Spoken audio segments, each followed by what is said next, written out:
አንዷን እየበሉ ባለማት ደረጃ ተወዳዳሪና የእሳት አደጋውን ለመቆጣጠር አብዚያ በለው ነገር የተሻለ ማድረግ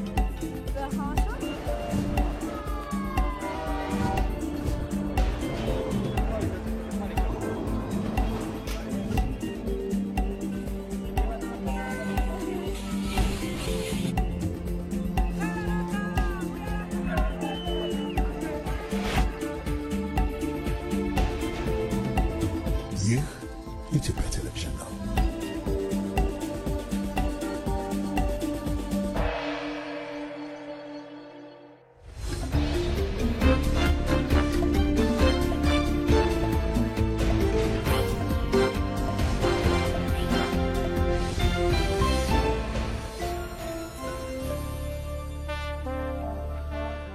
ሰላም ለእናንተ ይሁን የተከበራችሁ ተመልካቾቻችን ከኢትዮጵያ ቴሌቪዥን በቀጥታ ስርጭት ወደ እናንተ እየደረሰ የሚገኘው ዜና ኢትዮጵያ በምዕራፍ 2 የአጀንዳ ጉዳዮችን ጨምሮ ተመልሷል። እስከ 8 ሰዓት ድረስ በሚኖረን ቆይታ ከሀገር ውስጥም ከውጭም ሰፊ ጉዳዮችን እናነሳለን። መታሰቢያ ደረጀና ጌታቸው ይግዛው የዛሬ ዕለት ሐሙስ ዜና ኢትዮጵያን እየመራን በቀጥታ ስርጭት ከእናንተ ጋር ቆይታ እያደረግን እንገኛለን። የ7 ሰዓት አበይት ጉዳዮቻችንን አስቀድመን እንጠቁማችሁ።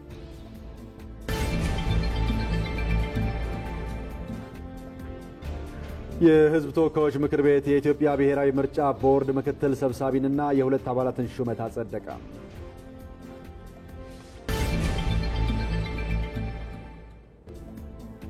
በአማራ ክልል ታጥቀው የሚንቀሳቀሱ ኃይሎች ጥያቄያቸውን በሰላማዊ መንገድ እንዲፈቱ የኢትዮጵያ ሃይማኖት ተቋማት ጉባኤ ጥሪ ያቀረበ።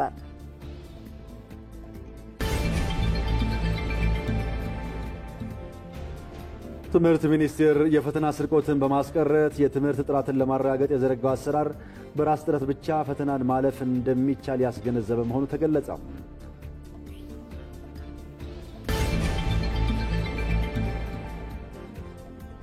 ከውጪ ኢራን የኒውክሌር ድርድሩ ካልተሳካና ከአሜሪካ ጋር ግጭት ውስጥ የምትገባ ከሆነ በአካባቢው የሚገኙ የአሜሪካ የጦር ሰፈሮች ላይ ጥቃት እንደምትፈጽም አስጠነቀቀች።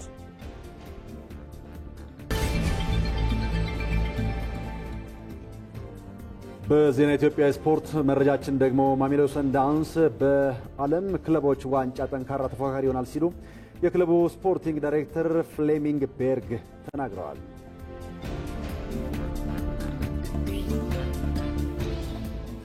ዜና ኢትዮጵያም ዚህ ስቱዲዮ ከተሰናዱ ዘገባዎች ባሻገር በርካታ ሁነቶች ሲከናወኑ ነበር። እነዚህን ሁነቶች ሲከታተሉ የነበሩ ሪፖርተሮቻችን ደግሞ ተጨማሪ መረጃዎችን ያጋሩናል። በመናነሳው ጉዳይ ላይ ተጨማሪ ሐሳብና ማብራሪያ የሚሰጡን እንግዳም እንደዚሁ እየጋበዝን ቆይታ እናደርጋለን። ባልደረባችን ሐምራዊት ብርሃኑ በቀጥታ መስመራችን ላይ ነው የምትገኘው። የሕዝብ ተወካዮች ምክር ቤት የኢትዮጵያ ብሔራዊ ምርጫ ቦርድ ምክትል ሰብሳቢንና የሁለት ሌሎች አባላት ሹመትን አጽድቋል። ይህንን ጉዳይ ስትከታተል ነበር። ተጨማሪ መረጃዎችን ታጋራናለች። ሪፖርተራችን ሚካኤል ገዙም በቀጥታ መስመራችን ላይ ነው የሚገኘው።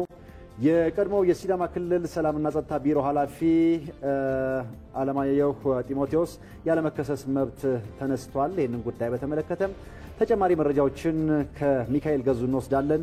ባልደረባችን አሊ ደደፎም እንደዚሁ አንድ ሁነትን ሲከታተል ነው የቆየው። በቀጥታ መስመር ላይ አሁን ይገኛል። ዘላቂ የልማት ግቦችን ለማረጋገጥ የትምህርት ተቋማት ሚና ከፍተኛ መሆኑን የአዲስ አበባ ዩኒቨርሲቲ ተጠባባቂ ፕሬዝዳንት ዶክተር ሳሙኤል ክፍሌ ገልጸዋል። ይህንን ጉዳይ በተመለከተ ከአሊ ደደፎ ተጨማሪ መረጃዎችን እንወስዳለን። ዜና ኢትዮጵያ ወደ ባህር ዳርም ይሻገራል። የዛሬ አጀንዳ ጉዳያችን የሃይማኖት ተቋማት በተለይ ለሰላም ግንባታ ያላቸው ሚና ምን ይመስላል የሚለው ላይ ትኩረት እናደርጋለን። መነሻችን ደግሞ በባህር ዳር ከተማ እየተካሄደ የነበረው ሶስተኛው የሀገር አቀፍ የሃይማኖት ተቋማት ጉባኤ የሰላም ኮንፈረንስ ነው። በዛሬው ዕለት ተጠናቋል። ሳሙኤል ወርቃየውን በዛ እናገኘዋለን። የዛሬው ውሎ ምን ይመስል ነበር የሚለውን ከሱ ጋር ቆይታ እናደርግበታለን። ወደ ጅማም እንሻገራለን። በዚያ ደግሞ ባልደረባችን ራሄል አብደላ ትገኛለች። በጅማ ዞን የ12ኛ ክፍል መልቀቂያ ፈተናን ለመስጠት የተደረጉ ያሉ ዝግጅቶች ምን ይመስላሉ ስንል እንጠይቃታለን።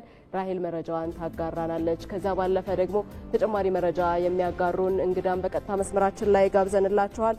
የትምህርት ሚኒስቴር የከፍተኛ ትምህርት ዘርፍ የአካዳሚክ ጉዳዮች መሪ ስራ አስፈጻሚ ኤባ ሚጀና እንግዳችን ሆነው በዜና ኢትዮጵያ ከኛ ጋር ቆይታ ያደርጋሉ።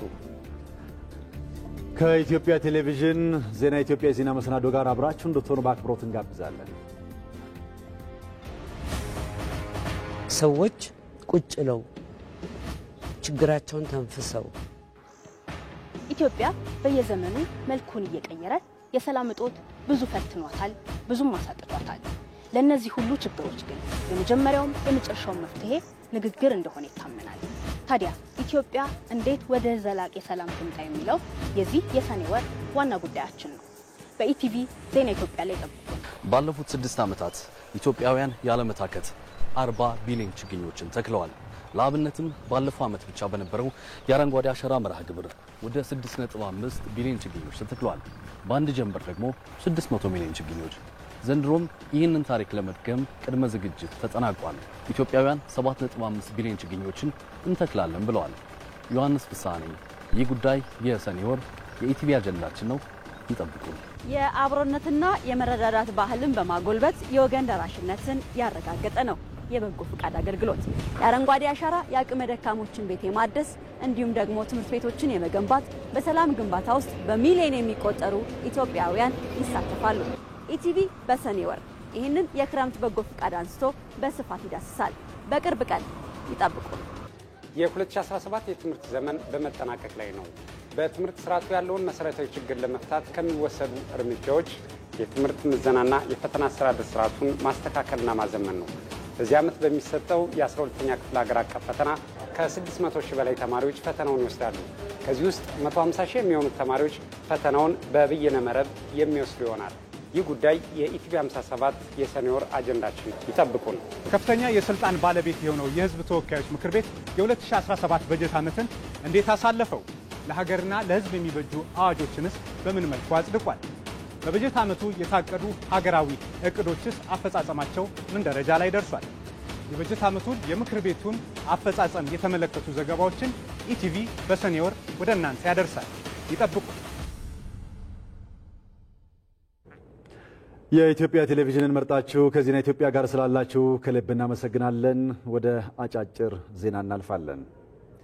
ኢትዮጵያ ባከናወነቻቸው ውጤታማ ሪፎርምና በተፈጠረ ጠንካራ ግንኙነት በታሪክ ከፍተኛ የበጀት ድጋፍ ከዓለም አቀፍ የገንዘብ ለጋሾች ያገኘችው በ2017 በጀት ዓመት መሆኑን የገንዘብ ሚኒስትሩ አህመድ ሺዴ ተናገሩ። ሚኒስትሩ ይህን ያሉት በፌዴሬሽን ምክር ቤት የድጎማ በጀት ውይይት ላይ ተገኝተው በ3 ቻናል ለክልሎች በሚተላለፉ የገንዘብ ድጋፎች ላይ ማብራሪያ በሰጡበት ወቅት ነው። ሪፖርተራችን ሞላ ለማየሁ እንደዘገበው ክልሎች ገቢ ማሳደግ ላይ መስራት እንደሚገባቸው ሚኒስትሩ ገልጸው በፌዴራል የመሰረተ ልማት ፕሮጀክቶች ላይ ጥንቃቄና ሕግ እንደሚያስፈልግም ተናግረዋል። በቀጥታ መስመር ላይ ከሚገኙ ባልደረቦቻችን ተጨማሪ መረጃዎችን ወደምንጠይቅባቸው ዘገባዎች ነው የምናልፈው። ሀምራዊት ብርሃኑን እናስቀድማለን።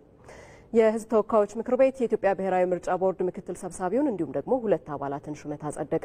6ኛው የህዝብ ተወካዮች ምክር ቤት 4ኛ ዓመት የስራ ዘመን 36ኛ መደበኛ ስብሰባ የተለያዩ ረቂቅ አዋጆችን መርምሮ አጽድቋል። የኢትዮጵያ የውጭ ሀገር የስራ ስምሪትን በተመለከተ የቀረበ ረቂቅ አዋጅ የምክር ቤቱ አባላት ባቀረቡት ሀሳብ መሰረት ምክር ቤቱ ለሰው ሀብት ልማት ስራ ስምሪትና ቴክኖሎጂ ጉዳዮች ቋሚ ኮሚቴ መርቷል። ይህንኑ ሁነት የተከታተለች ቆይታለች ባልደረባችን ሀምራዊት ብርሃኑ። ተጨማሪ መረጃዎችን ልታጋራን በቀጥታ መስመራችን ላይ ነው የምትገኘው። ሀምራዊት እንዴት ቆይተሻል? ድጋሚ ነው የተገናኘ ነው። እንግዲህ ዛሬ ምክር ቤቱ በነበረው ውሎ በቀረቡት ረቂቅ አዋጆች ላይ ምን ጉዳዮችን አነሳ? ሰፊ ቆይታን አድርጓል። አመሰግናለሁ። እንግዲህ 6ኛው የህዝብ ተወካዮች ምክር ቤት 4ኛ የስራ ዘመን እንደዚሁ ደግሞ 36ኛ የመደበኛ ስብሰባውን በማጽደቅ ነው የጀመረው። እንግዲህ የዛሬውን መድረክ ማለት ነው። እንግዲህ ሌሎች ረቂቅ አዋጆችን በማጽደቅ እንደዚሁ ደግሞ ሌሎችን ደግሞ ለሚመለከታቸው ቋሚ ኮሚቴዎች የመራበት መድረክ ነው ዛሬ በውሎ ማለት ነው።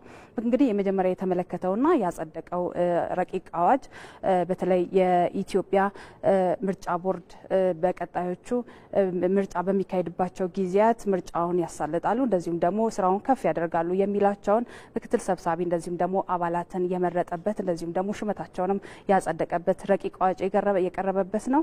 በዚህም እንግዲህ የምክትል ሰብሳቢ አቶ ተስፋዬ ንዋይ እንደዚሁም ደግሞ 2 አባላት ተክሊት ይምሰልና ነሲብ አሊን በአባልነት የመረጠበት ነው። እንግዲህ እነዚህን ሹመታቸውን በህዝብ ተወካዮች ምክር ቤት አባላት ፊት የቃለ መሐላ እንዲፈጽሙ የተደረገበት ነው ማለት ነው። በቀጣይ መልካም ስራ እንዲሰሩ እንደዚሁም ደግሞ ህዝባቸውን እንደዚሁም ስራውን ደግሞ በተሳለጠና ወደ ላቀ ደረጃ እንዲያደርሱ ምርጫውንም የተሳካ እንዲሆን እንዲያደርጉ ሀሳብ የተሰጠበት መድረክ ነው።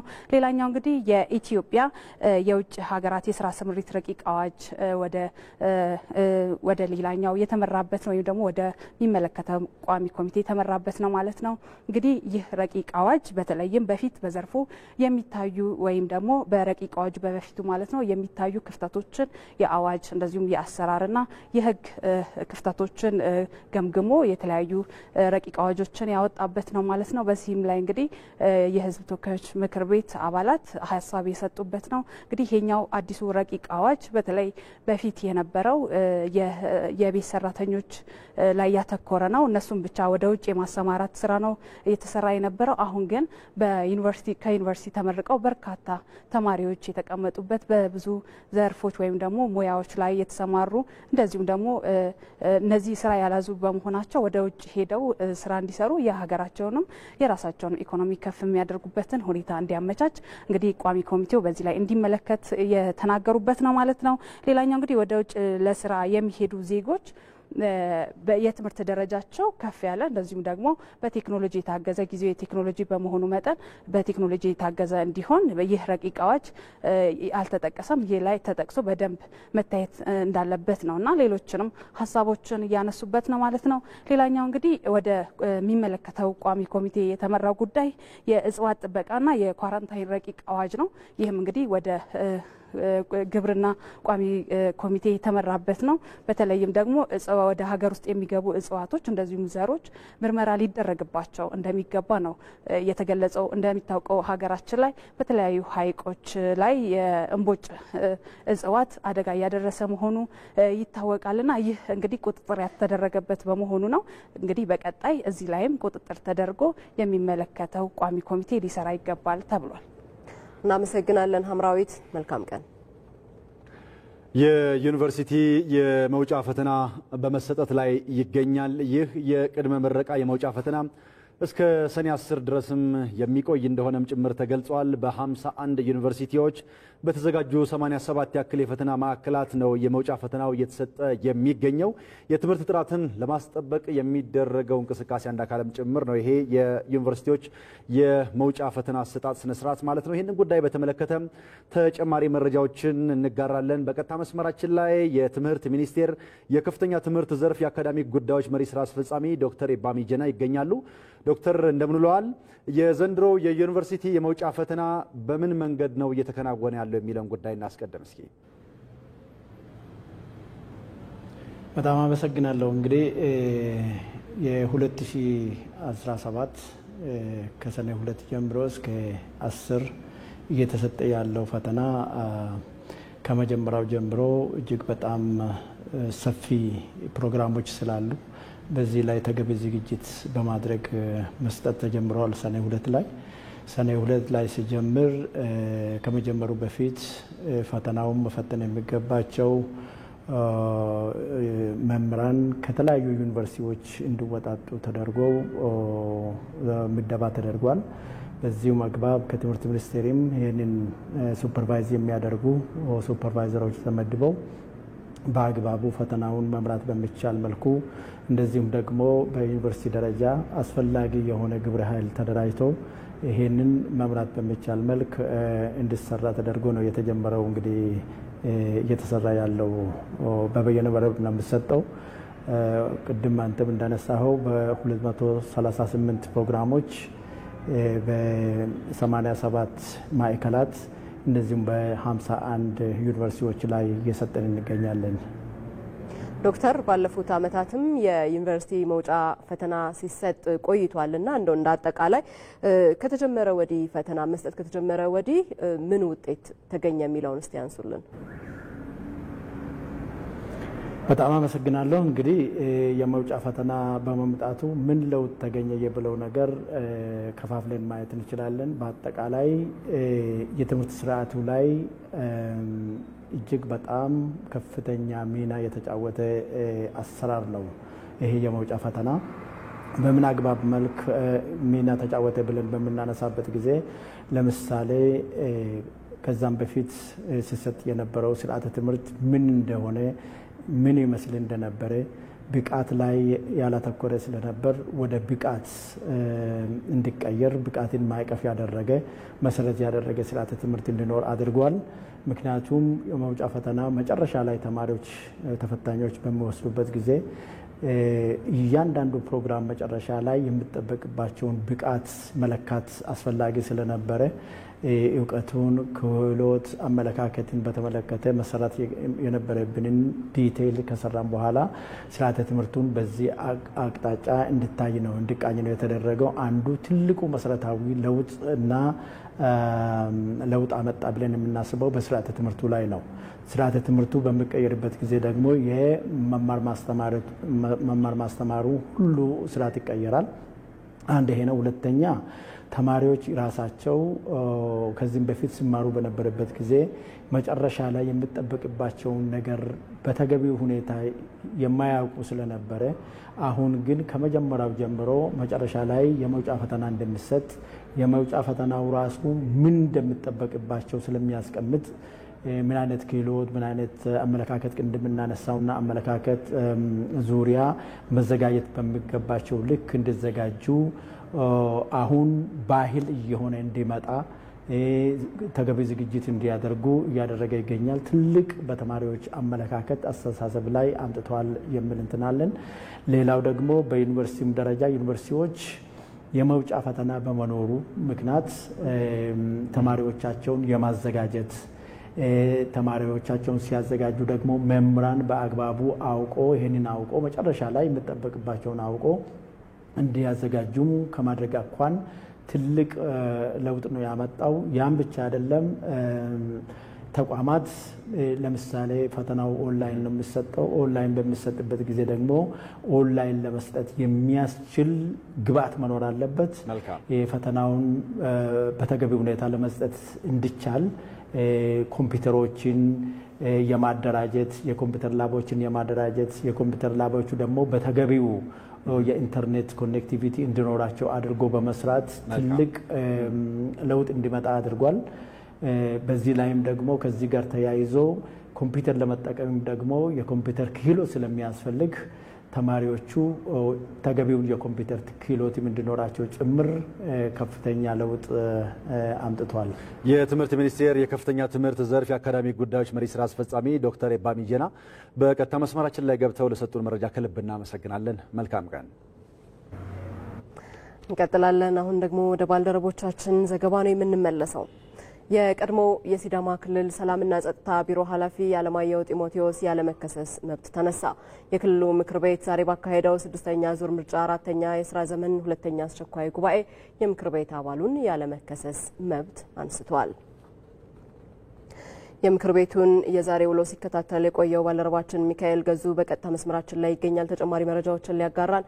ሚካኤል እንዴት ውለሃል? የሲዳማ ክልል ምክር ቤት በአስቸኳይ ጉባኤው የተመለከታቸው አጀንዳዎች ምንድናቸው? በተለይ ደግሞ ቀደም ሲል ያነሳናቸውን የግለሰቡን ያለመከሰስ መብት ያነሳበት ምክንያት ምንድን ነው?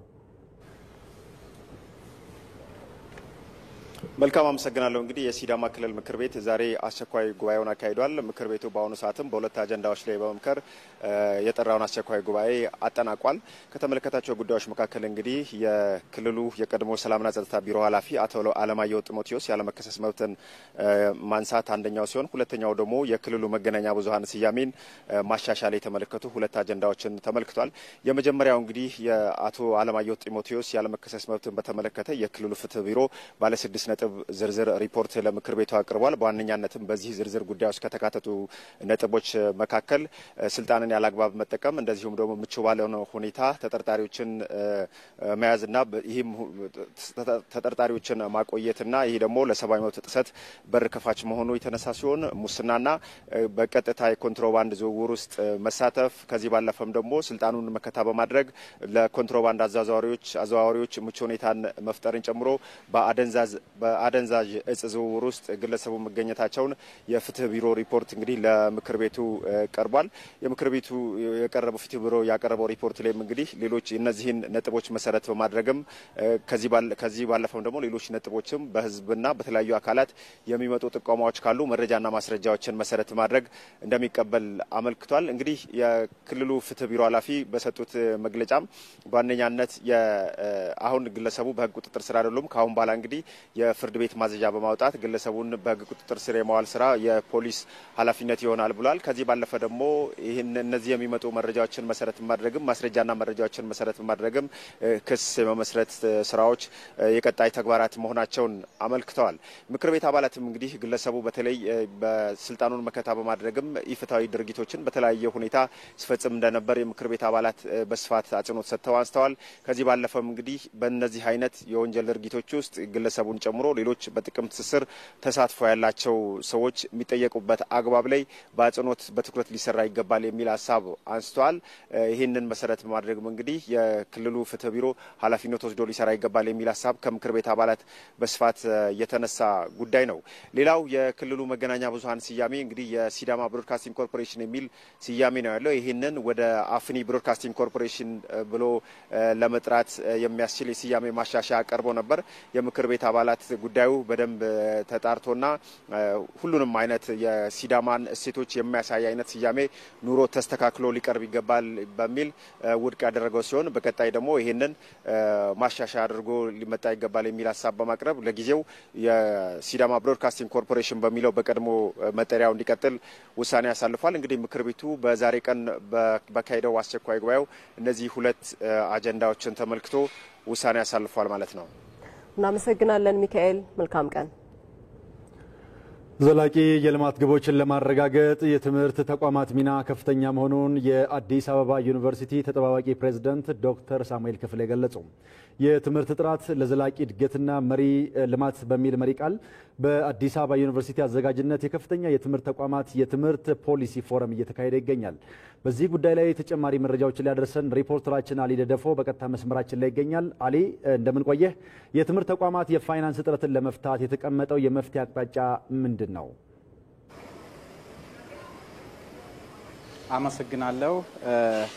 በአዲስ አበባ ዩኒቨርሲቲ አዘጋጅነት እንግዲህ በአዲስ አበባ ዩኒቨርሲቲ ከተለያዩ የትምህርት ከሀገር ውስጥ ከፍተኛ ትምህርት ተቋማት የተውጣጡ እንዲሁም ከዓለም አቀፍ የተለያዩ ትምህርት ተቋማት የመጡ ባለሙያዎች፣ ምሁራን የተሳተፉበት መድረክ ነው። ይህ መድረክ የትምህርት ጥራትን ለማረጋገጥ በሚቀጥሉ 5 ዓመታት ምን አይነት ስራዎች መተግበር አለባቸው በትምህርት ዙሪያ ማለት ነው በከፍተኛ ትምህርት ተቋማት ውስጥ በዚህ ላይ ያተኮረ መድረክ ነበረ። እንግዲህ የከፍተኛ ትምህርት ተቋማት የፋይናንስ እጥረት እንዳለባቸው ባለፉት አመታት ማለት ነው ሲተገበር የቆየውን እንደ አንድ ችግር አንስተዋል ማለት ነው። ይሄንን ችግር ለመቅረፍ ደግሞ የከፍተኛ ትምህርት ተቋማት ከመንግስት ከሚበጀተው በጀት ጎን ለጎን ከተለያዩ ድርጅቶች ጋር አብሮ ለመስራት ነው እንደ መፍትሄ የቀረበው ማለት ነው። በዚህ መድረክ ላይ የዓለም አቀፍ የትምህርት ደረጃ ምን ላይ ደርሷል የሚል ጥናታዊ ጽሁፍም በዩኔስኮ ተሳታፊነት እዚህ ቀርቧል ማለት ነው። ይሄ ያተኮረው ከሰሃራ በታች ያሉ ሀገራት የትምህርት ተደራሽነታቸው የትምህርት ጥራታቸው ምን ይመስላል የሚለውን ያካተተ ነው ማለት ነው። ከዚህ ጎን ለጎን ደግሞ የከፍተኛ ትምህርት ተቋማት እያዘጋጁ ያሉት የሚያደርጉት በየአመቱ ማለት ነው ጥናትና የተለያዩ ምርምሮች ለሀገራችን ኢኮኖሚ እድገትና ለተለያዩ እድገት እያበረከቱት ያሉት አስተዋጽኦ ከፍተኛ መሆኑን ነው የተገለጸው ማለት ነው። እንግዲህ ያለው መረጃ ይሄን ይመስላል። አሊ ደደፎ በቀጥታ መስመራችን ላይ ገብተህ ላደረስከን መረጃ እናመሰግናለን። መልካም ቀን። ወተር ፓርክ ላይ ስፓይራል የሚባለው ጨዋታ አሁን እንሞክረው። በሰላም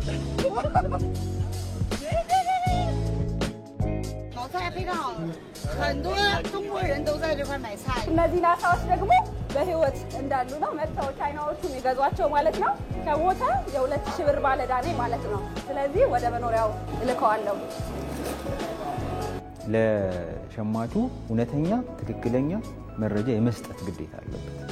ይህንን ግዴታ ካልተወጣ እና ትክክለኛ መረጃ አለመስጠቱ ከተረጋገጠ በአድሚኒስትሬቲቭ ወይም በአስተዳደራዊ ጉዳይ መቀጣቱ እንደተጠበቀ ሆኖ በወንጀልም ጭምር የሚያስጠይቅ ተግባር ነው።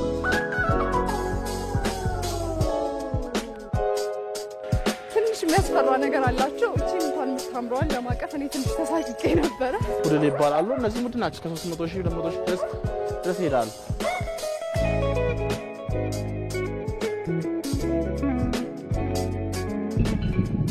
የንግሥተ ሳባ ቤተ መንግስት በአክሱም ከተማ ከሚገኙ የአርኪኦሎጂ ውጤቶች ውስጥ አንዱ ነው።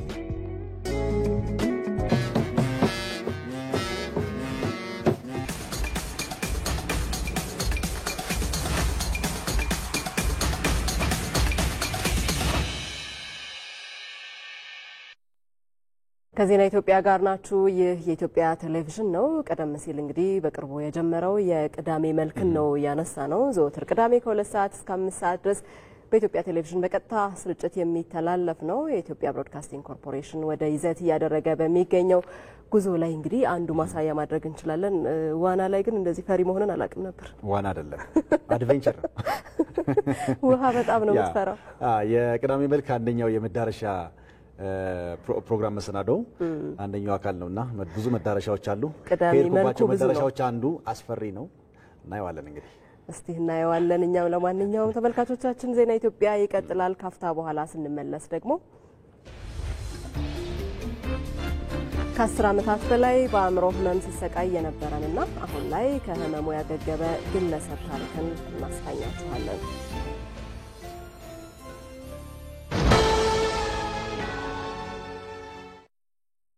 ኃላፊነቶች ሲበዙ ዘመናዊ መፍትሄ መጠቀም ብልህነት ነው።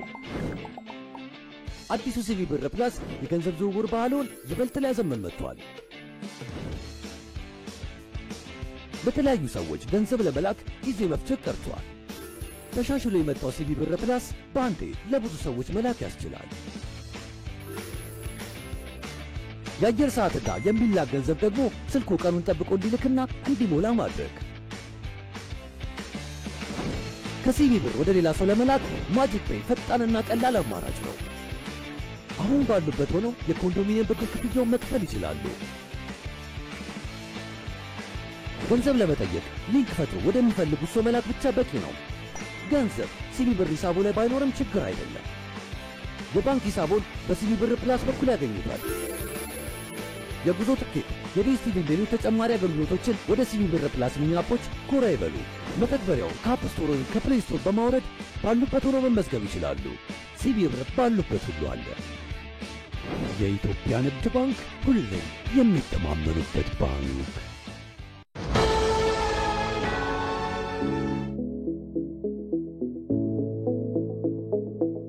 ኢትዮጵያን ለማበልጸግ መሰረት እንጥላለን ብለን ቃል የገባነውን ነገር ምንም ጥርጥር የለውም፣ መሰረት እንጥላለን፣ እናደርገዋለን። ሐሳቡ አለ፣ ክላሪቲ ኦፍ ቶት አለ፣ ዲቮሽኑ አለ። ሐሳብ ብቻ ሳይሆን ያለ ከወን የሚያስችል ኢነርጂ አለ።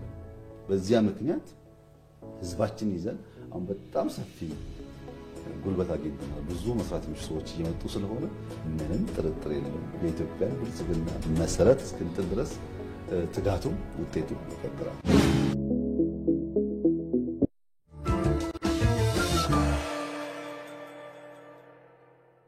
የኢትዮጵያ ሞጋች እና የኢትዮጵያ አፍቃሪ ናቸው። የምን ድንጋይ ነው የሚንከባለለው ብዬ ጠየኳቸው። የሚሸኙ ይሄ መኪና ይባላል አሉኝ። የምትኮሩባት ሀገር ነች እንጂ የምታፈርባት ሀገር አይደለችም። ግብፅ የተመረተ ብርቱካን በኔ ውሃ መልሰን እኛ እንገዛለን። በብሔር ተተለያየን፣ ሁላችንም ቃጠሎ ያቃጥለናል። እንድንጣላ ሲፈልጉን አለመጣላት ምርጫ መሆን ይችላል። ከጥንት ጀምሮ የቀይ ባህር ንጉሶች በመባል ነው የምንታወቀው። ከሌሊቱ 5 ሰዓት ይሆናል መጥተው አንኳኩና አንጠልጥለው ማዕከላዊ ወሰዱኝ።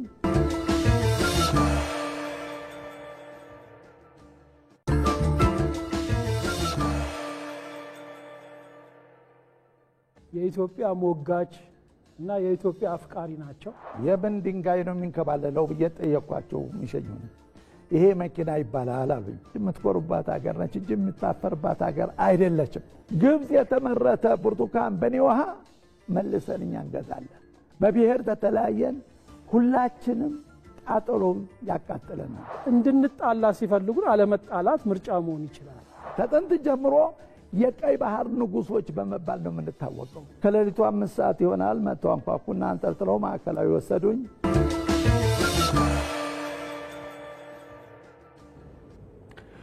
እንቀጥላለን። የቀድሞ የኢትዮጵያ ብሔራዊ ቡድን ተጫዋች የነበረው ሙሉጌታ ከበደ ስርዓተ ቀብሩ ዛሬ ተፈጽሟል። ይህንን ጉዳይ በተመለከተ ተጨማሪ መረጃዎችን ሊያጋራን ባልደረባችን አዲስ የሸዋስ በቀጥታ መስመራችን ላይ ነው የሚገኘው።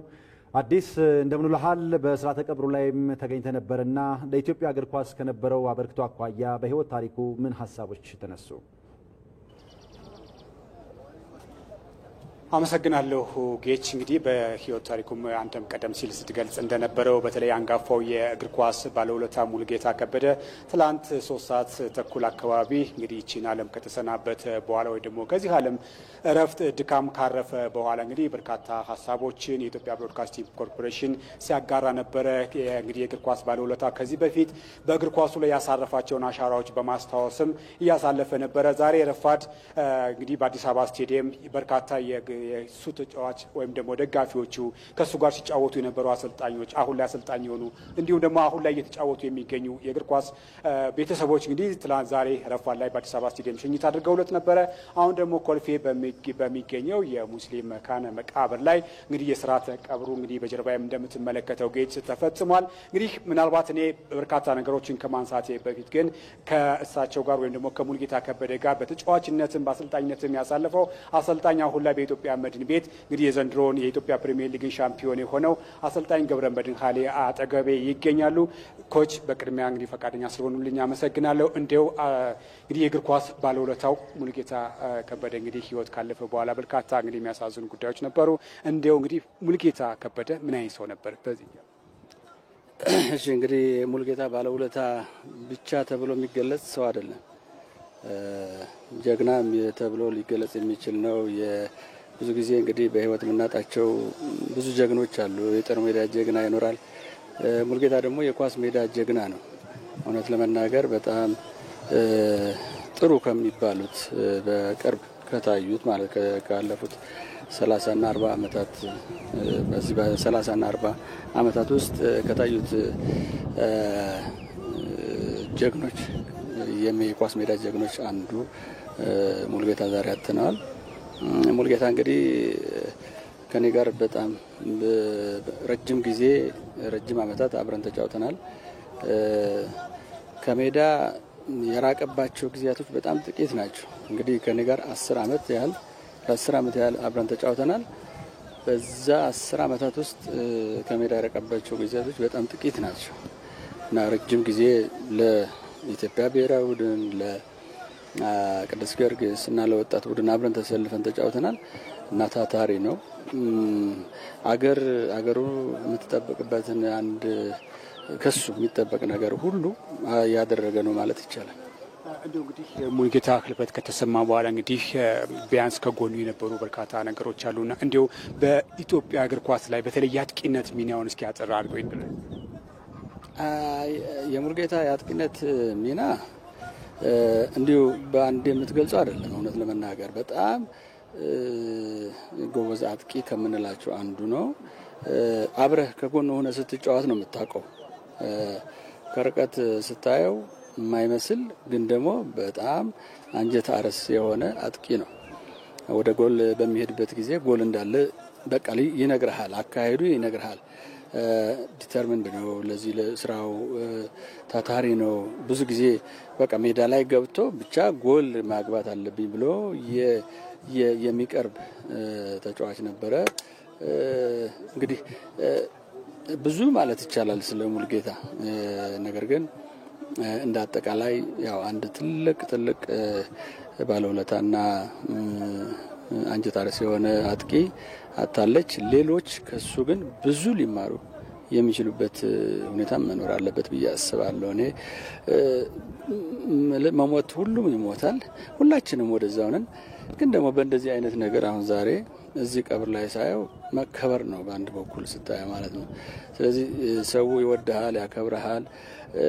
ግን ደግሞ ከሞተ በኋላ ብቻ ሳይሆን ከመሞቱ በፊት መረዳት ካለበት መታገዝ ካለበትም ቀድሞ ቢሆን በጣም የተሻለ ነው ብዬ አስባለሁ። አሰልጣኝ ገብረመድህን ኃይሌ እንግዲህ የቀድሞ የሙሉጌታ ከበደ የቡድን አጋር እንዲሁም ደግሞ አሁን ላይ አሰልጣኝ እንግዲህ ስለነበረን ቆይታ በጣም አመሰግናለሁ። እንግዲህ ጌች አንጋፋው የእግር ኳስ ባለውለታ የሙሉጌታ ከበደ ስርዓተ ቀብር እንግዲህ ከደቂቃዎች በፊት ተፈጽሟል። በአጠቃላይ እንግዲህ በኢትዮጵያ እግር ኳስ ላይ የራሱን አሻራ ካሳረፉ ግለሰቦች መካከል አንዱ እንደነበረ ይታወቃል። ስለሆነም እንግዲህ አሁን እንግዲህ አሰልጣኝ ገብረመድህን ኃይሌ ሲናገርም እንደነበረው እንደሰማኸውም ቢያንስ ተጫዋቾቻችን ባለውለታዎቻችንን ከማረፋቸው በፊት ማገዝ መርዳት አለብን የሚል ሀሳባቸውን አጋርቷል። ምሽት በሚኖረን የዜና ወጃችን ደግሞ ተጨማሪ ሀሳቦችን ይዘን የምንቀርብ ይሆናል። ለሰዓቱ ያለኝ መረጃ እኔ ይመስላል። ጌታቸው ባልደረባዬ አዲስ የሸዋስ ላደረስከን መረጃ ከልብ እናመሰግናለን። መልካም ቀን ይሁንልህ።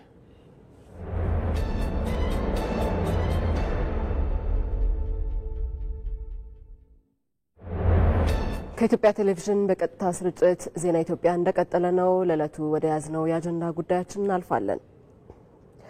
በአማራ ክልል ታጥቀው የሚንቀሳቀሱ ኃይሎች ትጥቃቸውን በሰላማዊ መንገድ እንዲፈቱ የኢትዮጵያ ሃይማኖት ተቋማት ጉባኤ ጥሪ አቀረበ። በባህር ዳር ከተማ እየተካሄደ የሚገኘው ሶስተኛው ሀገር አቀፍ የሃይማኖት ተቋማት ጉባኤ የሰላም ኮንፈረንስ የሁለተኛ ቀን ውሎ የከተማዋን ማህበረሰብ በማሳተፍ በአደባባይ ላይ በዛሬው ዕለት ተካሂዶ ተጠናቋል። በሰላም ኮንፈረንሱ የሰላም ሚኒስትር ዴኤታው ዶክተር ከይረዲን ተዘራን ጨምሮ የተለያዩ ከፍተኛ የሃይማኖት መሪዎችም ተገኝተዋል። እዚህ ጉዳይ ላይ ነው ቆይታ የምናደርገው። ተጨማሪ መረጃዎችን ሊያጋራን ባልደረባችን ሳሙኤል ወርቃየው ከባህር ዳር በቀጥታ መስመራችን ላይ ይገኛል። ሳሙኤል እንዴት ቆይተሃል? በባህር ዳር ከተማ ሲካሄድ በነበረው የሰላም ኮንፈረንስ የዛሬ ውሎ ላይ ምን ሀሳቦች ተነሱ? ምን ገጽታ ነበረው? አመሰግናለሁ። እንግዲህ ሶስተኛው ሀገር አቀፍ የሃይማኖት ተቋማት ጉባኤ የሰላም ኮንፈረንስ እንግዲህ ትናንትናና ዛሬ በባህር ዳር ከተማ ሲካሄድ ቆይቷል። እንግዲህ ትናንት በተለይም ደግሞ የተለያዩ የሃይማኖት መሪዎች በተገኙት በአዳራሹ ውስጥ ነበር ሲካሄድ የቆየው። ከዚህ ባሻገርም ውይይቶችና የተለያዩ አሳይመንቶች በተለይም ደግሞ የሃይማኖት ተቋማት በሰላም ሚና ሊወጡ የሚገባቸውን አሳይመንቶች ይዘው ተለያይተው እንግዲህ በዛሬው ዕለት ደግሞ ለየት ባለመልኩ የማህበረሰቡ በማሳተፍ እንግዲህ በአደባባይ ነው እንግዲህ በዛሬው ዕለት ሲካሄድ የቆየው ማለት ነው። በዚህም በርካታ መልእክቶችም ተላልፈዋል። በከተማው ማህበረሰብ ዘንድም እንግዲህ በተለይም ደግሞ ሰላምን ማጽናት ላይ ትኩረታቸውን ያደረጉ የተለያዩ መፈክሮችንም በመያዝ ነበር ወደ አደባባይ የወጡት። በዚህም ሰላምን ማጽናት ይገባል የሚሉና የተለያዩ መልእክቶች በማህበረሰቡ ዘንድ ተላልፈዋል ወይም ደግሞ ተንጸባርቀዋል ማለት ነው። ከዚህ ባሻገርም በተለያዩ የሃይማኖቱ መሪዎችና ባለድርሻ አካላትም የተለያዩ መልእክቶች ተንጸባርቀው ነበር። ከነዚህም መካከል በተለይም ደግሞ የሃይማኖት ተቋማቱ ጉባኤ ጠቅላይ ጸሐፊ የሆኑት ቀሲስ ታጋይ ታደለ የተለያዩ መልእክቶችን አስተላልፈው ነበር። ከነዚህም መካከል እንግዲህ የተለያዩ ሃይማኖት ተቋማት ወይም ደግሞ ሁሉም የሃይማኖት ተቋማት ሰላምን፣ መቻቻልና አብሮነትን ይሰብካሉ። በዚህ ረገድም እንግዲህ ሚናቸውን እየተወጡ ይገኛሉ የሚል ሀሳብ አንስተዋል። በዚህ ረገድ እንግዲህ ይህ እየሆነ እያለ ግን በተለያዩ የሀገሪቱ አካባቢዎች ታጥቀው ጫካ የገቡ ኃይሎች መካከልና በመንግስት መካከል እየተፈጠሩ ባሉ ግጭቶች እንግዲህ በርካታ ማህበረሰቦች የግጭቱ ሰለባ እየሆኑ ይገኛሉ። በመሆኑም እንግዲህ ይህን ግጭት ካሁኑ ልናስቆመው ይገባል። ይህን ግጭት በማስቆም ረገድ ደግሞ የሃይማኖት አባቶች ሚናቸው ከፍተኛ ነው ብለዋል። በዚህ እንግዲህ የሃይማኖት አባቶች የተለያዩ ሰላም ጥሪዎችን ከማቅረብ ጀምሮ የተለያዩ ተግባራትን ያከናወኑ ቢሆንም እነዚህን ተግባራትን አጠናክረው ሊቀጥሉ እንደሚገባ መልእክት አስተላልፈዋል ማለት ነው። በተለይ በአማራ ክልል ታጥቀው የሚንቀሳቀሱ ኃይሎችም እንግዲህ ልዩነቶች ሊኖሩ ይችላሉ። ነገር ግን እነዚህ ልዩነቶች በሰላማዊ መንገድ ለመፍታት እንግዲህ ጥሪ ያቀረበበት ሁኔታ ነው ያለ እንግዲህ ጉባኤው ማለት ነው። ከዚህም ባሻገርም እንግዲህ ማህበረሰቡን በተለይ ሰላምን አስቀድሞ ሰላምን ማጽናት ላይ ተሳትፎ እንዲያደርግም ጥሪ ቀርቧል ማለት ነው። በዛሬው ኮንፈረንስ ላይም በተለይም የሰላም ሚኒስትር ዴኤታው ዶክተር ከይረዲን ተዘራም ተገኝተው ነበረ። በተለይ እንግዲህ ኢትዮጵያ እንግዲህ ቀደምት አያቶቻችን ያቆዩዋትን ሀገር ማጽናትና ለትውልድ ማስረከብ ይገባናል። በዚህም ረገድ እንግዲህ ሰላሟን አሁን በዛም የሚታዩ የሰላም መደፍረሶችን በማጽናትና የሰላምን በማጽናት እንግዲህ ለትውልድ ማስተላለፍ ይጠበቅብናል። በዚሁ ረገድም እንግዲህ ቀደም ሲል እንዳነሳሁት የሃይማኖት ተቋማትና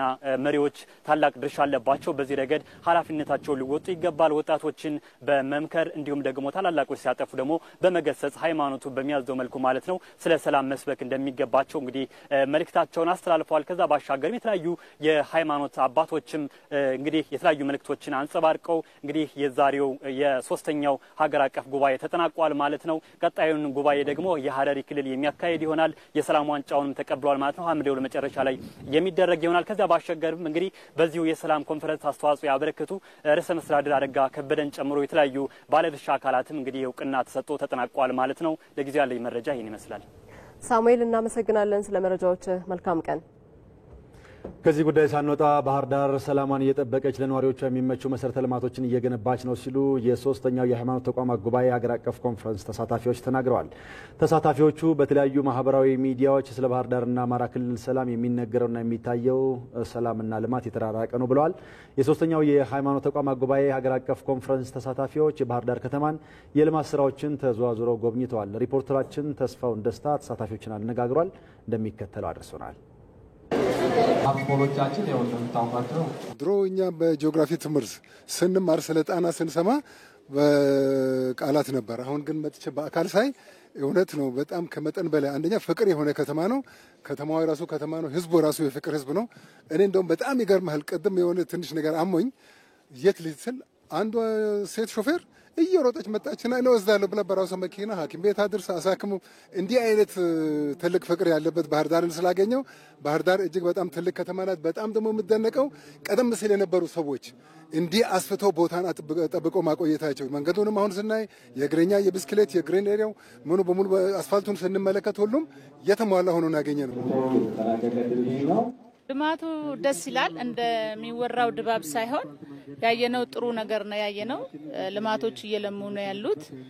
ሀገሪቷም ያው ተረጋግታ እንዳለች ነው የሚያሳየንና ውጭ የምንሰማውና አሁን ያየነው ነገሮች በጣም ይለያል ከሚወራው ጋር። ወደዚህ አካባቢ ሲመጣ ለምን ትሄዳለህ? ባህር ዳር እኮ ሰላም አይደለም፣ ሰው የሚገደልበት ሀገር ነው፣ ጸጥታ የለም የሚል ነገሮች ነበር ሰማይ ነበረው። ብዙ ሰዎችም አትሂድ እስከ ማለት ደረጃ ደርሰዋል። ነገር ግን በተጨባጭ ያለውን ነገር መሬት ላይ ያለው ነገር ስናይ ትላንትና ዞሬ ተመልክቻለሁ፣ ዛሬም ብቻለሁ።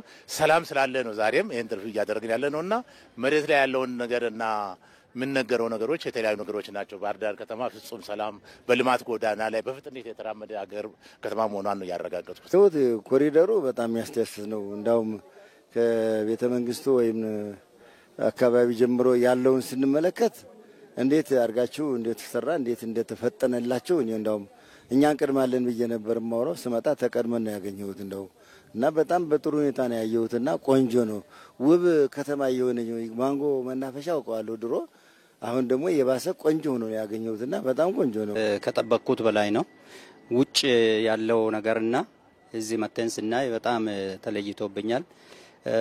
ሰላም በአንድ እጅ የተቸገሩ ልማትን በአንድ እጅ መስራት በጣም ከባድ ለማመን የሚያቅት ነገር ነው። ህዝቡ የተረጋጋ እንቅስቃሴው የተረጋጋ ምንም አይነት ማታ እዚህ ነው ያደርኩኝ። ቀን ውያለሁ፣ በእግሬ ዞሬ ያለው ከወንድሞቼ ጋር በእግር ዞሬናል። ከተማው ቀበሌ 4 ድረስ ሄደናል። ምንም ነገር እንትን እንደሌለው ችግር እንደሌለው ነው። በጣም እየተሰራ ያለበት ከተማ መሆኑን ነው የተረዳሁት የተገናዘበው።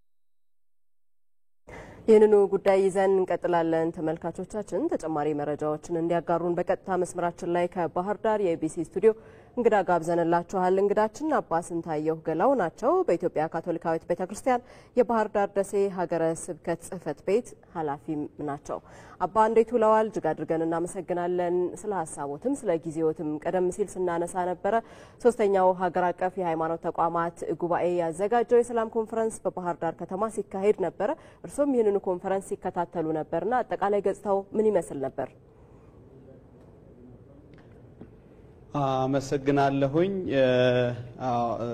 በዚህ የሶስተኛው የሀገር አቀፍ የሰላም ኮንፈረንስ በባህር ዳር ላይ የተካሄደው በጥሩና በተሳካ ሁኔታ ዛሬ እኩለ ቀን አካባቢ ላይ ተጠናቋል። እንግዲህ አስቀድመን በአጭር ጊዜ በተሰጠን ዝግጅት እንድናዘጋጅ ለአማራ ክልል የሃይማኖት ተቋማት ከተለያዩ አጋዥ ድርጅቶች ጋር ከመንግስት አካላት ጋር እንድናዘጋጅ በተሰጠን እድል መሰረት ዋንጫው ወደዚህ ክልል በመምጣቱ መሰረት ያንን ምርኩዝ አድርገን ቅድመ ዝግጅት አድርገናል።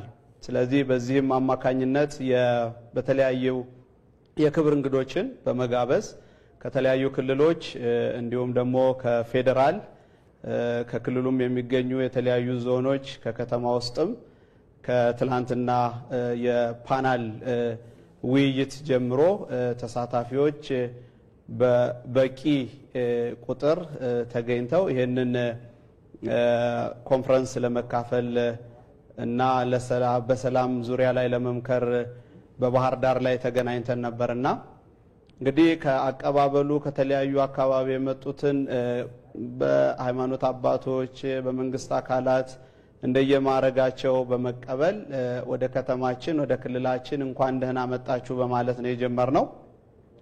ከዛም በኋላ ትላንትና በነበረን ውሎ የተደረገው በህብረ ዝማሬም እንደዚሁም ደግሞ በተለያዩ ጽሁፍ አቅራቢዎችም ስለ ሰላም በበቂ ሁኔታ ቀርቦ እንዲሁም ደግሞ ታዳሚዎችም ደግሞ በሰላም ዙሪያ ላይ ውይይት ያደረጉበት ቀን ነበረ ትላንትና። እንዲሁም ደግሞ የትላንትናው ቅጣይ የሆነው ዛሬ ደግሞ ሰፊው ህዝብ ወጥቶ ያው የሰላም ጥማት በሁሉም ዘንድ ስላለ ያ የታየበትና ከተለያዩ አካባቢ የመጡት የሃይማኖት አባቶቻችን እንደዚሁ ስለ ሰላም መልእክት ያስተላለፉበት እለት ነው ዛሬ ግማሽ ቀን ወስደን ስንነጋገርበት የነበረው። እዚሁ ላይ ምናልባት እንደው የሃይማኖት ተቋማት በተለይ ዘላቂ ሰላምን ከመገንባት አኳያ ምንድነው ሊኖራቸው የሚገባው ሚና? በተለይ በአማራ ክልል ያለውን ሰላም በማጽናት በኩል የሃይማኖት ተቋማት ሚና ምን ይሆናል? እንግዲህ ትልቁ ርዕሰ ጉዳይ እሱ ነው። የሃይማኖት ተቋማት ይሄንን ኃላፊነት የመውሰድና በዚህ ክልል ላይ ያጋጠመንን በዚህ ክልል ላይ ብቻም ሳይሆን እንደ ሀገር ያጋጠመንን ትልቅ ሚና በመውሰድ ከፖለቲካው ገለልተኛ በመሆን ሃይማኖታዊ ኃላፊነታቸውና ግዴታቸውን እንዲወጡና ሁሉንም በኩል አይን በማየት የሰላምን አስተምህሮ በሰፊው ለመመናኖቻቸው ለሁሉም ማዳረስ እንዳለባቸውና እንዲሁም ደግሞ ለዚህ ለተፈጠረው ችግር ወቅታዊ ችግር ደግሞ እያንዳንዱ ኃላፊነት መውሰድ እንዳለበትና ተጠያቂም መሆን እንዳለብን የሃይማኖት አባቶች በዚሁ አጋጣሚ መልእክታቸውን አስተላልፈዋልና ሁሉም ሰው ምእመኑም የሃይማኖት ተቋምም አባቶችም የፖለቲካ ፓርቲዎችም የመንግስት አካላትም ድርሻቸውን መወጣት እንዳለባቸው የተረዳንበት ኮንፈረንስ ነው። በጣም እናመሰግናለን አባ ስንታየው ገላው በኢትዮጵያ ካቶሊካዊት ቤተክርስቲያን የባህር ዳር ደሴ ሀገረ ስብከት ጽሕፈት ቤት ኃላፊ ለሰጡን ማብራሪያ መልካም ቀን ይሁንልዎት። እኔም አመሰግናለሁ። እግዚአብሔር ይስጥልኝ።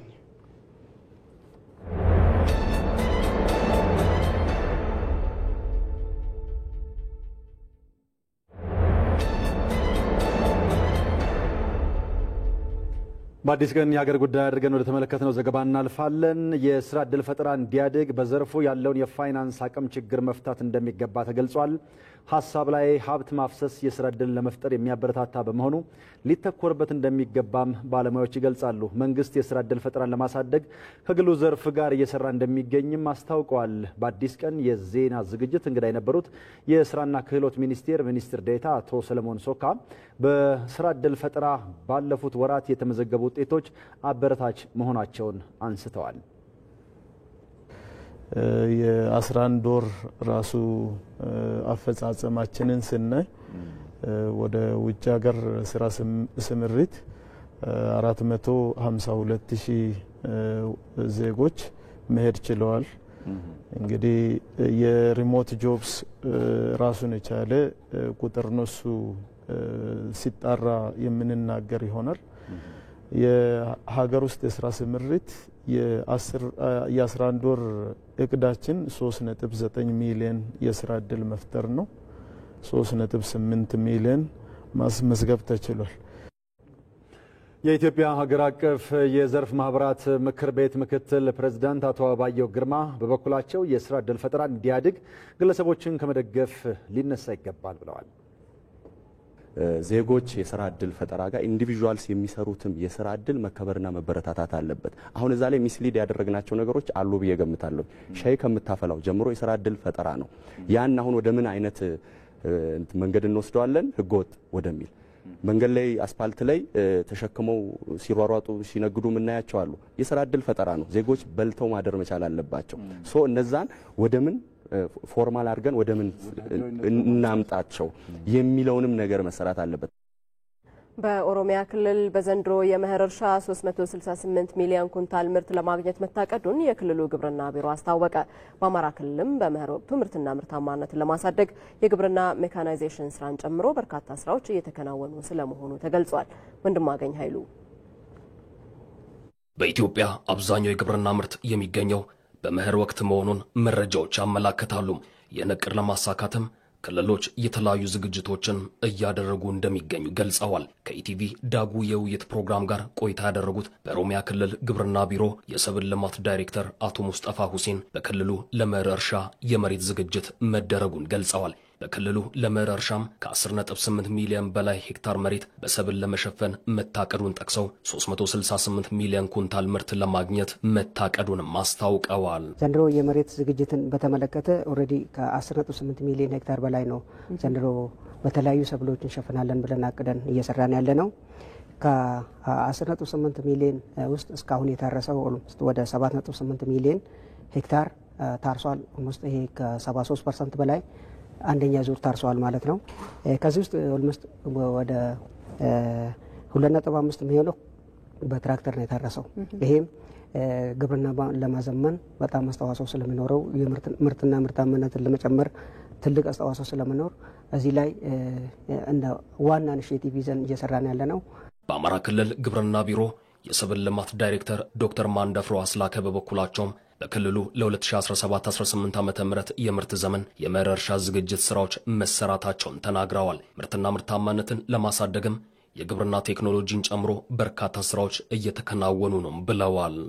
ከተለመደው የበሬ እርሻ አርሶ አደሩ በሂደት ወደ ትራክተር እርሻ እንዲገባ ከማድረግ አንጻር ኦልሞስት ከዚህ ከ5.4 ሚሊዮን ሄክታሩ ወደ 981 ሺህ ሄክታሩን በትራክተር ለማረስ አቅደን የገባንበት ሁኔታ ነው ያለው። አፈጻጸሙም ጥሩ ነው። አፈጻጸሙም ኦልሞስት አሁን ላይ ወደ 360 ሺህ ሄክታር በትራክተር የታረሰበት ሁኔታ ነው ያለው። በሲዳማ ክልል የእርሻና ተፈጥሮ ሀብት ልማት ቢሮ የእርሻ ዘርፍ ምክትል ኃላፊ አቶ ባንጉ በቀለ በመኸር ወቅቱ ምርትና ምርታማነትን ለማሳደግ ለአርሶ አደሩ የቴክኖሎጂና የግብዓት ስርጭት እየተደረገ መሆኑን ገልጸዋል። 2018 የሚያስፈልገን የማዳበሪያ ከ300 ሺህ ኩንታል በላይ ነው። ከዛ ውስጥ አሁን እሱ የዓመት ሆኖ አሁን ለመኸር የሚያስፈልገን ከበልግም ወደዚህ የተላለፋለ ወደ 160 ሺህ ኩንታል በላይ ነው። እስካሁን ድረስ ኦልሞስት ከ80% በላይ አሰራጭተናል። በዘንድሮ 2017-18 ዓ.ም የመኸር እርሻም ወቅት እንደ ሀገር 21 ሚሊዮን ሄክታር መሬት በማልማት ከ690 ሚሊዮን በላይ ኩንታል ሰብል ለመሰብሰብም ታቅዷል። በጋምቤላ ክልል የ12ኛ ክፍል ማጠናቂያ ፈተናን በበይነመረብ ለመውሰድ የሚያስችል ልምምድ ማድረጋቸውን የዘንድሮ ተፈታኝ ተማሪዎች ተናገሩ። ተማሪዎቹ የተሻለ ውጤት ለማምጣት መዘጋጀታቸውንም ገልጸዋል። የክልሉ ትምህርት ቢሮ በበኩሉ ተማሪዎችን ለተሻለ ውጤት ለማብቃት የሚያግዝ ቅድመ ዝግጅት ስለመደረጉም አስታውቋል። ሚፍታህ አብዱልቃድር ተማሪ ወጥ ኦቦንግና ያሬድ ጌታቸው በጋምቤላ ክልል የዘንድሮውን የ12ኛ ክፍል መልቀቂያ ፈተና ከሚወስዱ ተማሪዎች መካከል ናቸው። ፈተናው እየተቃረበ መምጣቱን ተከትሎ ያሬድና ወጥ ካላቸው ጊዜ አብዛኛውን በቤተ መጻሕፍት ያሳልፋሉ። በተሻለ መጠን ደግሞ ለዚህ ፈተና እየተዘጋጀን ነው እና ከምንም በላይ ዋና ዓላማዬ እኔ ጥሩ ውጤት አምጥቼ ቤተሰቤንም ልጅ ትምህርት ቤቴንም ሀገሬንም ማስጠራት ብቁ ዜጋ ለመሆን ነው ፍላጎቴ። አሁን ደግሞ እዚህ ላይብረሪ እየመጣን እያጠናን እንገኛለን። እየተዘጋጀን ጥያቄ እየሰራን ሰኞ እስከ ቅዳሜ ነው እዚህ የምናጠናው እና እንደዚህ ነውና በተቻለ መጠን እየተዘጋጀን ነው። አንድ ላይ ጥያቄ አንዳንድ ጊዜ እንሰራለን። በተለያዩ መጽሐፎችን ተጠቅመን ጥያቄዎችን በመሰራት እየሰራን እንገኛለን።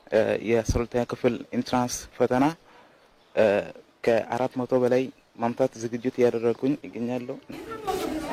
ትምህርት ሚኒስቴር አዲስ የምዘና ስርዓትን ተግባራዊ ማድረጉን ተከትሎ በተያዘው ዓመት እንደ ሀገር ከ600 ሺህ በላይ ተማሪዎች የ12ኛ ክፍል ብሔራዊ መልቀቂያ ፈተናን ይወስዳሉ። ከነዛ ተማሪዎች ውስጥ 150 ሺህ ያህሉ በበይነ መረብ ፈተናቸውን የሚወስዱ ናቸው። ይህ ደግሞ በየዓመቱ በበይነ መረብ ፈተናውን የሚወስዱ ተማሪዎች ቁጥር እየጨመረ መምጣቱን የሚያሳይ ሲሆን ስርቆት ፈተናን ኮርጆ ማለፍ እንደማይቻል እየተወሰደ ያለውን እርምጃ የሚያጠናክር መሆኑንም በዚህ በጋምቤላ ክልል በኢሌቾ ሁለተኛ ደረጃ ትምህርት ቤት ተገኝተን ያነጋገርናቸው ተማሪዎች ነግረውናል። በአሁኑ ላይ ኦንላይን ላይ ነው የምንወስደውና ጥሩ ውጤት ለማምጣት ደግሞ የግድ መስራት ስለሚጠበቅብኝ ያን ነገር ደግሞ ከትምህርት ቤቱ ድጋፉ እየተደረገልን ነው። ያው ኮምፒውተሩም አንዳንዴ ኔትወርኩም ያስቸግራል እንጂ በሳምንትም እስከ ባለፈው ሳምንት ስንወስድ ነበረ። ኦንላይን መሆኑ በጣም ጥሩ ነው ብዬ አስባለሁ። ካሁን በኋላ መስረቅ የለም። ሱማ ለብነት የለም። ኮምፒውተር ስለሆነ ሁሉም የራሱ መስራት ስላለበት ሁላችን የራሳችን የተዘጋጀን ነው። የጋምቤላ ክልል ትምህርት ቢሮ ኃላፊ አቶ ኩኙ ኬሎ በክልሉ ከ12600 በላይ ተማሪዎች የ12ኛ ክፍል ብሔራዊ ፈተናን በበይነ መረብና በወረቀት እንደሚወስዱ ተናግረዋል። የተማሪዎችን ውጤት ለማሻሻል የሚያስችሉ ተግባራት ሲከናወኑ መቆየታቸውንም ገልጸዋል። የ2016 የተማሪዎችን ውጤት በጣም አነስተኛ ውጤት ነበር የተመዘገበው። ኦልሞስት ከ11000 ፈተና ላይ ከተቀመጡ ተማሪዎች መካከል ወደ 186 ተማሪዎች ነው ወደ ዩኒቨርሲቲ በቀጥታ ማለፍ የቻሉት። ዘንድሮ የተሻለ ውጤት ለመመዝገብ እንዲያችልን እቅድ አወጥተን መምህሩን ከሚያስተምረው ክላስ ባለፈ ደግሞ ራሱን ችሎ ደግሞ የተማሪው ውጤት ማሻሻያ ፕሮግራም ዲቨሎፕ አድርገን የተማሪዎች ውጤትም ሊያሻሻል በሚችል መንገድ ደግሞ ቱቶሪያል ክላስ ማጠናከሪያ ትምህርቶች በየትምህርት ቤቶች ከአንደኛ ሴሚስተር እስከ ሁለተኛ ሴሚስተር በበቂ ደረጃ ተሰጥቷል ለተማሪዎቹ። ምናልባት የሚቀጥለው ውጤት ደግሞ ከ2016 ዓመተ ምህረት የተሻለ ውጤት ይመዘገባል ተብሎ ይጠበቃል ማለት ነው። በክልሉ በፈተናው ወቅት የመብራትና የኔትወርክ መቆራረጥ እንዳይፈጠር ከወዲሁ ጉዳዩ ከሚመለከታቸው አካላት ጋር ዝግጅት በመደረግ ላይ መሆኑም ተገልጿል። የኢትዮጵያ ቴሌቪዥን ለተጠናቀረው ዜና ሚፍታህ አብዱልቃድር ከጋምቤላ። በተያያዘ ትምህርት ሚኒስቴር የፈተና ስርቆትን በማስቀረት የትምህርትን ጥራት ለማረጋገጥ የዘረጋው አሰራር በራስ ጥረት ብቻ ፈተናን ማለፍ እንደሚቻል ያስገነዘበ ስለመሆኑ የትምህርት ሚኒስትሩ ፕሮፌሰር ብርሃኑ ነጋ ተናግረዋል።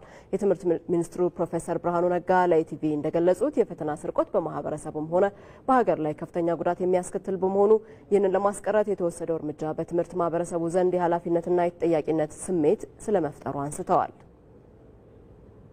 ለአጭበርብሮ ማለፍ ወይ ሰርቆ ማለፍ ምናምን ግን ልክ ሰርቆ መኖር ማለት ትክክል እንዳልሆነ ሁሉ በትምህርት ዘርፉ በተለይ በስርቆት በማጭበርበር የሚገኝ እውቀት ሳይኖር ሰርቲፊኬት የሚገኝበት መንገድ ማለት እሱ ደግሞ መጥፎ ነው። መጥፎነቱ እውቀት አለመኖሩ ብቻ ሳይሆን ሰርቲፊኬቱ እውቀት አለ ስለሚለው ምንም ሳያውቅ እውቀት አለኝ ብሎ የሚያምን አይነት የህብረተሰብ ክፍል ነው እየፈጠርን ያለ። ይሄ ህብረተሰቡን በጣም የጎዳ ነገር።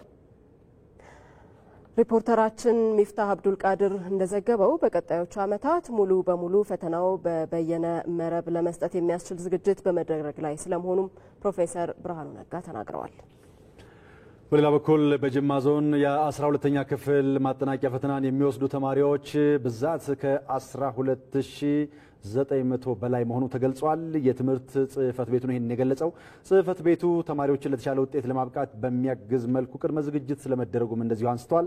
በዘንድሮ ዓመትም ተማሪዎች በኮምፒውተር እጥረት ምክንያት በወረቀት ብቻ እንደሚፈተኑ ነው የተገለጸው። ይህንን ጉዳይ በተመለከተም ተጨማሪ መረጃዎችን ልታጋራን ሪፖርተራችን ራሄል አብደላ ከጅማ በቀጥታ መስመራችን ላይ ነው የምትገኘው። ራሄል እንደምን ውለሻል? በዘንድሮ የትምህርት ዘመን የ12ኛ ክፍል መልቀቂያ ፈተና በጅማ ዝግጅቱ ምንድን ነው የሚመስለው? አመሰግናለሁ። ተመልካቾች እንደምን ውላችኋል? በጅማ ዞን ባሉ በ21 ወረዳዎች በ95 ትምህርት ቤቶች መደበኛ ትምህርታቸውን ሲከታተሉ የቆዩ 12907 ተማሪዎች በዘንድሮ ዓመት የ12ኛ ክፍል የመልቀቂያ ፈተናቸውን በጅማ ዞን ይወስዳሉ ማለት ነው። ከነዚህ ተማሪዎች መካከል 5819 የሚሆኑት ወንዶች ናቸው። 7088 የሚሆኑት ደግሞ ሴት ተማሪዎች ናቸው ማለት ነው። በተፈጥሮ ሳይንስ ለፈተና የሚቀመጡ ተማሪዎች ደግሞ 7582 ሲሆኑ በማህበራዊ ሳይንስ ትምህርት ደግሞ 5325 ተማሪዎች ፈተናውን ይወስዳሉ ተብሎ ይጠበቃል ማለት ነው።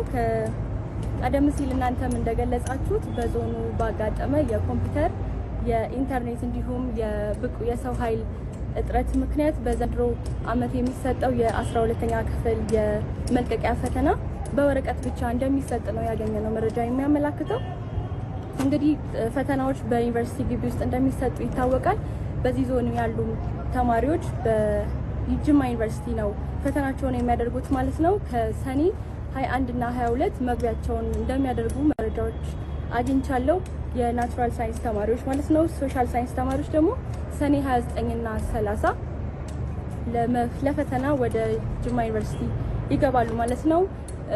ባገኘሁት መረጃ እነዚህ ተማሪዎች ተፈታኝ ተማሪዎች በየትምህርት ቤቶቻቸው የተለያዩ የመልመጃ ፈተናዎችን ሞዴሎችን ደጋግመው በመውሰድ ለፈተናው ዝግጅት እንዳደረጉ ነግረውኛል ማለት ነው። በትምህርት ቤቶችም እንደዚሁ የተለያዩ የማጠናከሪያ ትምህርቶችን በማግኘታቸው በዘንድሮ ዓመት ከአምናው በተሻለ ውጤት በዞኑ ይጠበቃል የሚል መረጃ ነው ያለኝ። አመሰግናለሁ። ራሄል ከጅማ ላደረስሽን መረጃ ከልብ እናመሰግናለን። መልካም ቀን።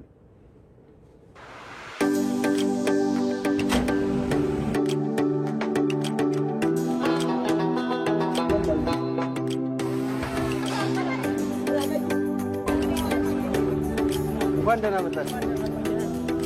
እንኳን ደህና መጣችሁ። ወደ ካቲራ ማዕከል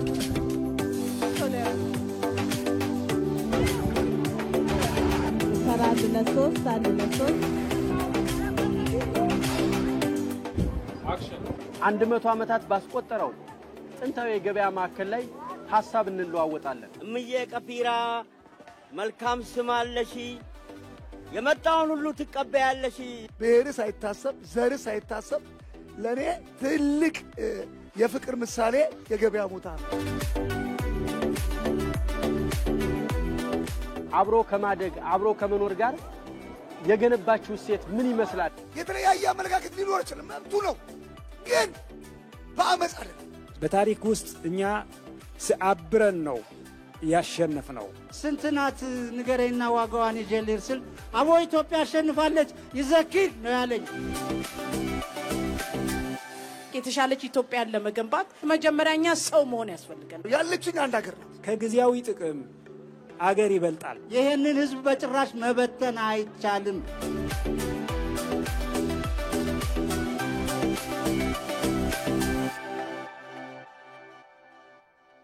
ዜና ኢትዮጵያን እየተከታተላችሁ ትገኛላችሁ። ካፍታ በኋላ እንመለስበታለን ወዳልነው ዘገባችን ነው አሁን የምናልፈው። አንዳንድ ሰዎች የአእምሮ ጤና እክል ያለባቸው ግለሰቦች ታክመው የሚድኑ እንዲሁም ደግሞ በቀላሉ ከማህበረሰቡ ጋር የሚቀላቀሉ አይመስላቸውም። ነገር ግን የአእምሮ ህመም ከታከመ የሚድን ስለመሆኑ ከ10 ዓመታት በላይ በአእምሮ ህመም ሲሰቃይ የነበረውና አሁን ላይ ከህመሙ ያገገመ አንድ ግለሰብ አስተያየቱን ሰጥቶናል። በተለይ ባልደረባችን ሰናይት ብርሃኔ ደግሞ የሱን ተሞክሮ መነሻ አድርጋ አግኝተዋለች። ይህንን ግለሰብ ከራሷ አንደበት እንከታተል። ስሜ አብዱልቃዲር ሰይድ ይባላል። ያው የመጣሁትም ከጉራጌ ዞን ከቻሃ ወረዳ ነው። የመጀመሪያ 3 ነበርን። በሱስ ተጠቅተን ለ10 ዓመታት ቆይተን ነበር። ሱሱ ያመጣሁት እኔ የሁለት ወንድሞቼ አሳክማለሁ ስል ከአቅሜ በላይ ሲሆንብኝ ሱስ ጀመርኩኝ። ማስተማሩን ከማስተማር ውጭ ሆንኩኝ። በሚዲያ ወልቂጤ ነው መሰለኝ ተከታትሎ ለነኢማ ጠቆማት። እሷን ደግሞ ሰው ጨምራ ራሷ ሄዳ አገር ቤት አይታን ለመጀመሪያ ጊዜ አየችን። ቃለ ጥያቄ ያደረገችልን ከቤት ይዛን ወጣች። ከቤት ይዛን ከወጣች በኋላ ቀጥታ ወደ እሷ ማገገሚያ ሳይሆን ስጦታ ሆስፒታል አስገባችን። ስጦታ ሆስፒታል ለ50 ቀናት ሕክምና ተከታተልን። ከ50 ቀን በኋላ ቤት ተከራይታ እሷም ማስፈለገው ነገራቶች በሙሉ አሟልታ እየተከታተለችን እኔም ሀድራም ይዛ በነኢማ ማቆያ ለአመታት ተቀመጥን። ለአንድ አመት ከተቀመጥን በኋላ እኔ ወደ ማገገሚያው ትንሽ ጠንከር እያልኩ ስመጣ የበለጠ የሚሻልህ ትዳር ብትይዝ ነው፣ ትዳር መያዝ አለብህ የሚል ሀሳብ አመጣችልኝ። ሁኔታዬን አይታ ሻል ስል ማለት ነው ከማገገሚያ ውስጥ ወጣ ብለህ ትዳር ይዘህ ብትኖር ህይወትን መምራት ትችላለህ በሚል ትዳር አስያዘችኝ። ትዳሩ ያው ሙሉ በሙሉ እሷ ናት የደገሰችው።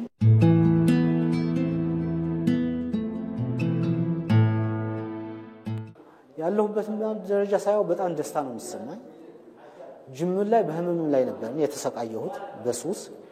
ከሱሱ ወጣ ብዬ ወደ ትዳሩ ዓለም ገባሁኝ። ከትዳር ዓለም ቀጥሎ ወደ ልጄን እያየሁኝ ትልቅ ደስታ ይሰማኛል። ሰዎች ቁጭ ብለው ችግራቸውን ተንፍሰው ኢትዮጵያ በየዘመኑ መልኩን እየቀየረ የሰላም እጦት ብዙ ፈትኗታል፣ ብዙም አሳጥቷታል። ለነዚህ ሁሉ ችግሮች ግን የመጀመሪያውም የመጨረሻው መፍትሄ ንግግር እንደሆነ ይታመናል። ታዲያ ኢትዮጵያ እንዴት ወደ ዘላቂ ሰላም ትምጣ የሚለው የዚህ የሰኔ ወር ዋና ጉዳያችን ነው። በኢቲቪ ዜና ኢትዮጵያ ላይ ጠብቁ። ባለፉት 6 ዓመታት ኢትዮጵያውያን ያለመታከት 40 ቢሊዮን ችግኞችን ተክለዋል። ለአብነትም ባለፈው ዓመት ብቻ በነበረው የአረንጓዴ አሻራ መርሃ ግብር ወደ 6.5 ቢሊዮን ችግኞች ተተክለዋል። በአንድ ጀንበር ደግሞ 600 ሚሊዮን ችግኞች። ዘንድሮም ይህንን ታሪክ ለመድገም ቅድመ ዝግጅት ተጠናቋል። ኢትዮጵያውያን 7.5 ቢሊዮን ችግኞችን እንተክላለን ብለዋል። ዮሐንስ ፍሳሐ። ይህ ጉዳይ የሰኔ ወር የኢቲቪ አጀንዳችን ነው። ይጠብቁ። የአብሮነትና የመረዳዳት ባህልን በማጎልበት የወገን ደራሽነትን ያረጋገጠ ነው የበጎ ፍቃድ አገልግሎት። የአረንጓዴ አሻራ የአቅመ ደካሞችን ቤት የማደስ እንዲሁም ደግሞ ትምህርት ቤቶችን የመገንባት በሰላም ግንባታ ውስጥ በሚሊዮን የሚቆጠሩ ኢትዮጵያውያን ይሳተፋሉ። ኢቲቪ በሰኔ ወር ይህንን የክረምት በጎ ፍቃድ አንስቶ በስፋት ይዳስሳል። በቅርብ ቀን ይጠብቁ። የ2017 የትምህርት ዘመን በመጠናቀቅ ላይ ነው። በትምህርት ስርዓቱ ያለውን መሰረታዊ ችግር ለመፍታት ከሚወሰዱ እርምጃዎች የትምህርት ምዘናና የፈተና አስተዳደር ስርዓቱን ማስተካከልና ማዘመን ነው። በዚህ ዓመት በሚሰጠው የ12ኛ ክፍል ሀገር አቀፍ ፈተና ከ600 ሺህ በላይ ተማሪዎች ፈተናውን ይወስዳሉ። ከዚህ ውስጥ 150 ሺህ የሚሆኑት ተማሪዎች ፈተናውን በበይነ መረብ የሚወስዱ ይሆናል። ይህ ጉዳይ የኢቲቪ 57 የሰኔ ወር አጀንዳችን ይጠብቁ ነው። ከፍተኛ የስልጣን ባለቤት የሆነው የህዝብ ተወካዮች ምክር ቤት የ2017 በጀት ዓመትን እንዴት አሳለፈው? ለሀገርና ለህዝብ የሚበጁ አዋጆችንስ በምን መልኩ አጽድቋል?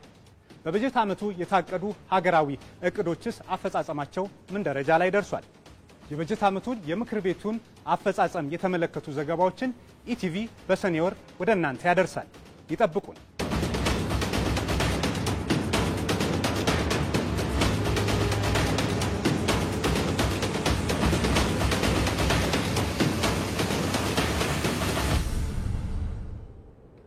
ዜና ኢትዮጵያን እየተከታተላችሁ ትገኛላችሁ። ከውጭ መረጃ ምንጭ ወዳገኘናቸው አጫጭር ዘገባዎች እናልፋለን። 242 መንገደኞችን አሳፍሮ የነበረ የህንድ አውሮፕላን ተከሰከሰ። የህንድ የመንገደኞች አውሮፕላን ከአህመዳባድ አውሮፕላን ማረፊያ ተነስቶ ወደ ለንደን በመብረር ላይ ያለ መከስከሱን የተነገረው አውሮፕላኑ ከ242 በላይ መንገደኞችን አሳፍሮ ከህንድ አህመዳባድ አውሮፕላን ማረፊያ ወደ ለንደን ጌትዊክ አውሮፕላን ማረፊያ እያቀና የነበረው አውሮፕላኑ ከአየር መንገዱ በቅርብ ርቀት ላይ መከስከሱ ተነግሯል። የአደጋውን መንስኤ በማጣራት ዝርዝር መረጃዎችን በቀጣይነት እንደሚሰጥ አየር መንገዱ መግለጹን ሮይተርስ ዘግቧል። በሌላ የውጭ ዜና ኢራን የኒውክሌር ድርድሩ ካልተሳካና አሜሪካ ጋር ግጭት ውስጥ የምትገባ ከሆነ በአካባቢዋ የሚገኙ የአሜሪካ የጦር ሰፈሮች ላይ ጥቃት እንደምትፈጽም አስጠነቀቀች። የኢራን መከላከያ ሚኒስትር አዚዝ ናስፋርዴዝ እንደገለጹት ከአሜሪካ በኩል ጸባጫሪ ድርጊቶች ከተስተዋሉ ሌሎች ሀገራት የሚገኙ የአሜሪካ የጦር ሰፈሮችን ሀገራቸው እንደምትመታ ገልጸዋል። አሜሪካና ኢራን በኒውክሌር ማበልጸግ ጉዳይ ውዝግብ ውስጥ መግባታቸው የተገለጸ ሲሆን ስድስተኛው ዙር ድርድር በዚህ ሳምንት መጨረሻ ይደረጋል ተብሎም ይጠበቃል። በቀጣይ ደግሞ የውጭ ምንዛሬና ዓለም አቀፍ የግብይት መረጃን ከቅንብሩ እንከታተላለን።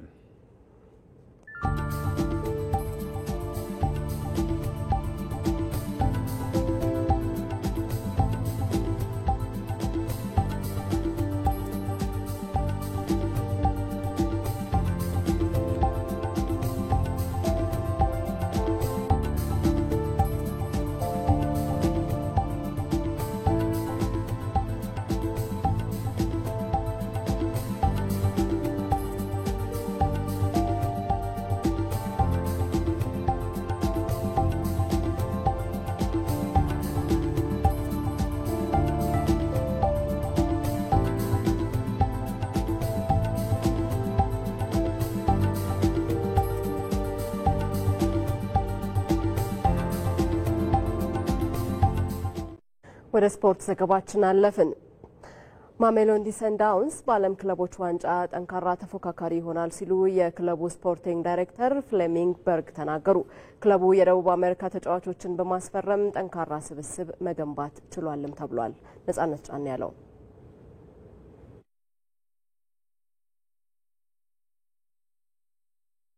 ከስኬታማ የደቡብ አፍሪካ ክለቦች መካከል ቀዳሚ ነው።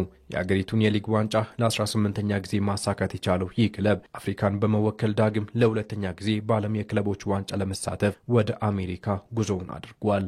ማሜሎዲ ሳንዳውንስ ከሀገረ ደቡብ አፍሪካ አልፎ በአህጉሪቱ የሻምፒየንስ ሊግ ውድድር ስኬታማ የሆነው ማሜሎዲ ሳንዳውንስ በ2016 የአፍሪካ ሻምፒዮን በመሆኑ በዓለም ክለቦች ዋንጫ መሳተፍ ችሏል።